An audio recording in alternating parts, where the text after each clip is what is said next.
Hey there! I'm going to talk about trust in general based on the book called Trust by Gert.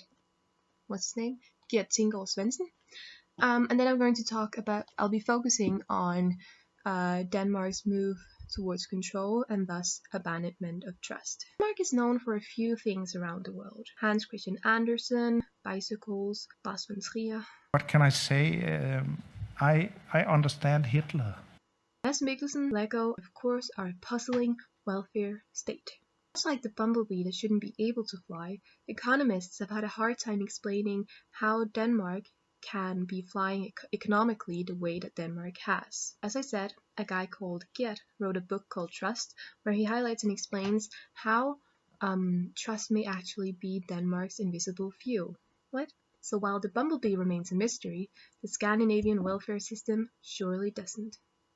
Why is it that such abstract a thing as trust can be responsible for a flying economy and a functioning welfare state? I'll tell you. Distrust breeds suspicion, breeds rules, breeds expenses. When people trust each other, they don't necessarily find it necessary to write everything down when making an agreement or to hire lawyers if someone doesn't want to send you the money that they owe you, because most of the time they'll probably just send it without making a big fuss of it. Danes save a lot of money on the lawsuits that they don't file compared to other nations. Danes also spend less on such things as burglar alarms and other types of security, which gives Denmark a huge competitive edge, as they will be able to spend this money elsewhere, which is an advantage that countries with higher security expenses don't have. In the same way, businesses don't need very expensive and formal contracts. Why would they, when instead they can make oral agreements based on mutual trust and understanding? It is a huge opportunity cost to hire lawyers and to have to keep control of a shit ton of paperwork, because it's more expensive both in time and money and energy. And there are many examples of Danes being God's greatest, most trusting creation, also when it comes to authorities. Gert mentions in his book that a while back he lost his wallet containing 3,000 Danish kroner, his passport, his visa, etc., in a Danish airport. But instead of stealing it, some anonymous person, nobody knows who she or he is, handed it over to the airport personnel, who then called Gert over the speakers. And the money and the passport and the visa, etc., were still in the wallet when he came to get it. So this story goes to prove two things. One, Gert can trust anonymous people to not steal from his wallet and hand it back over to the authorities in a Danish airport. Two, anonymous people can trust the airport personnel and authority to do its job and hand wallets back to their rightful owners. And this wouldn't necessarily have been the case in other countries, which is interesting to think about, because although I don't necessarily have complete trust in all authorities, I wouldn't have considered the possibility that the airport personnel didn't hand back the wallet to Gert and, instead steal it themselves. But in some country, this is an actual possibility that people consider. Interesting. Now, finally, let's talk about something that some people might put opposite trust. Control. Control is becoming the new black, because current affairs plus some other reasons have made it increasingly necessary to keep tabs on people constantly. However, this has been the case in some nations for a really long time. Take Russia, where state control is everyday life. No biggie. According to Gert, Russia is now moving away, trying to learn from its mistakes, and instead moving towards away from its very heavy and comprehensive control system, which is good, They're looking to have a political system that attracts its citizens and workers rather than repelling them. The thing is that if you want good and trusting workers that give a damn about the job that they're doing and the society that they're living in, you need to gain their trust. Damn it. You also need to give them decent conditions. You then hope that America would think in similar ways. What? So, while control shouldn't perhaps not be completely buried deep under the ground, nations and institutions and businesses should seek to minimize it. Again, complete control is way more expensive than non-complete control. Instead of using resources on control, we can use them to improve our competition and our advantages, or to advance our research and our innovation, or welfare, priorities. While both trust and control might be somewhat dependent on each other nowadays, we mustn't exaggerate either, but instead have a nice mix. Of course, countries with higher social trust would need less control. The thing is that citizens will feel more happy and safe and willing to do a good job if they don't think that the government is assuming that they're doing bad, but instead doing good. So you could say that for a Danish trusting society, it is more costly to control than to trust. Because in the end, it will pay off to trust, because if you control instead, more resources will be put towards that, and workers might not be as willing to do a good job because they feel that they are under surveillance instead. I think you get the point. Now, this all sounds very good, and Denmark is very precious and good for being trusting and handing back wallets, but the thing is that this trust isn't given. Trust can be broken down, it can be penetrated, it can evaporate, and it can take a lot of time to build back up. One question could be, how do we then keep it?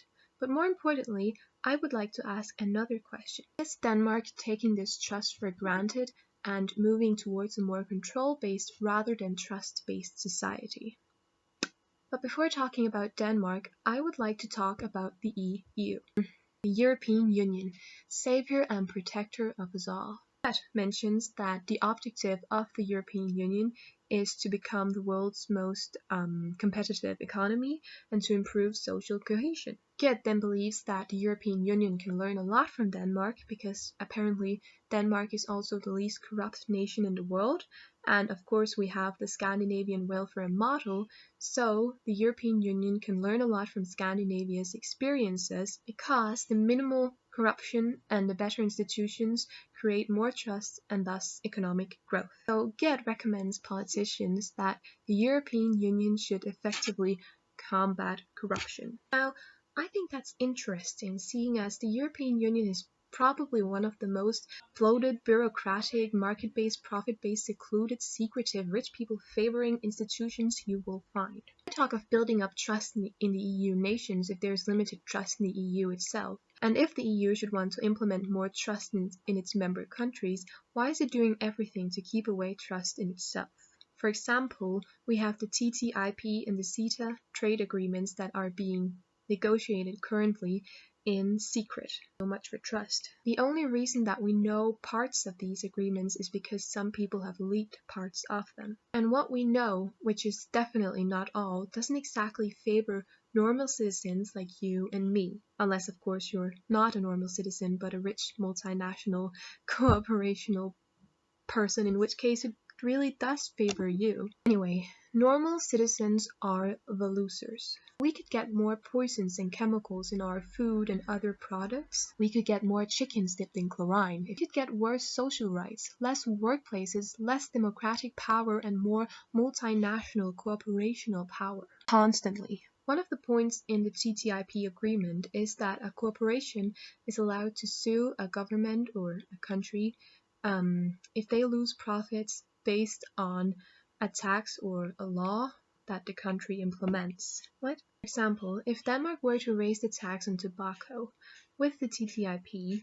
a tobacco business would be able to sue the Danish government. Denmark could then risk to either have to roll back the tax or pay the business a compensation.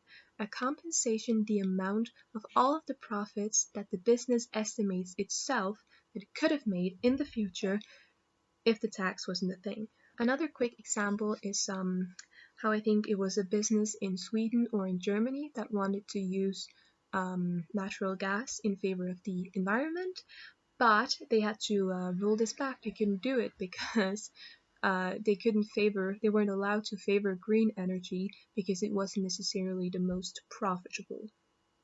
My point is that these trade agreements don't exactly favor those who try to favor the people or the environment or the welfare, but instead the profits. It's all about the profits. It's all about the profits. And these are the agreements that are being made currently in secret between America, Canada, the EU, etc. And this is where Denmark comes in. As part of the European Union, Denmark will be affected by agreements such as these. And I would say, correct me if I'm wrong, that the things I've mentioned don't exactly preserve trust, or in countries low in trust in the first place, don't exactly build trust. Instead, it breeds suspicion, and we will realize that it's actually not about us or the environment or our welfare, but instead about the profits and the economic growth priorities. And suspicion breeds control because we will be less likely to trust everyone and everything, especially the formal institutions and our government. And once Denmark gets a feel of how it is to have control, because it might make more sense short-sightedly, who's to say that Denmark won't continue down this path? I'm afraid that we're already headed down that path. There seems to be so much more suspicion brewing nowadays between people from different countries, from different social classes, but also from the government towards the people.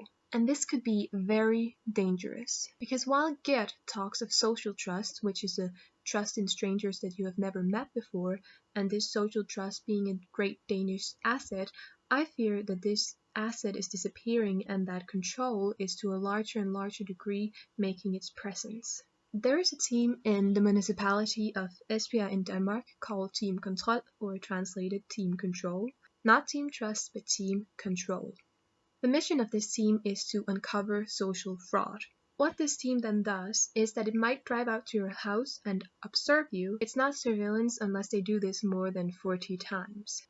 So you might have someone sitting outside your house observing you 39 times if they suspect that you're committing social fraud. The problem is that this team doesn't really have any guidelines. Different people might evaluate different situations differently based on what they see when they're sitting outside your house observing. I have personally heard examples of how these people might actually walk up to your window and look right in, as if that's not invading your privacy or legal rights. And if someone from the team is then giving a lecture on team control, they actually sound proud of it. It's all for a good cause, right? Right? This is scary. This isn't trust. Maybe it's just not possible in our globalized world to have a society built on trust instead of control anymore. Maybe we gave it our best shot but failed. Maybe it's not even our fault. Maybe we should start trusting each other instead of the authorities. Maybe I'm overreacting, but maybe I'm not. All this is not what Gert thinks, not in his book anyway. He seems very happy and content to have solved the great Scandinavian economical puzzle. He, however, recognizes that the great challenge in our new globalized world will be for Denmark in the future to sort of preserve and strengthen our world record in trust. Is it possible? I don't know. But I do think that we need to be very wary of this move towards control and thus abandonment of trust. From a TOK perspective, you could very well look at different areas of knowledge and some ways of knowing. History has, of course, played a big part in how trust has been shaped in different countries. Denmark has mostly been kept out of revolutions and wars, unlike Germany and France. Also, Poland's trust was destroyed after the communist regime in 1948, and there hasn't really been generated much new social trust after the collapse of the Soviet Union in 1989. There were the Vikings, who apparently created a peaceful order with well-defined property rights so they could stop fighting and instead start paying taxes, settling down, and of course becoming kings. It's all about the profits. Also, people weren't allowed to steal each other's crops anymore, which of course breeds trust. So there is definitely a historical perspective to be considered, as trust obviously doesn't appear out of nowhere for no reason whatsoever. Damn it. But it's also linked to ethics, parts of it anyway. When is it ethical to trust rather than to control? And when is it ethical to control rather than trust? Is it ethical to observe people through their windows? Is it ethical to create agreements, trade agreements, with the sole purpose to create profits and even more profits? Is it ethical to dip chicken in chlorine? No. But yeah, faith is probably the most significant way of knowing in this matter. Faith in each other, faith that we keep our word, faith that we pay our taxes, faith that we don't commit social fraud or take advantage of others, faith that we steer clear of corruption, faith that others don't steal our wallets and that they hand them back, and that airport people don't steal our wallets either. But faith is losing its value. It shouldn't. It's all about the profits.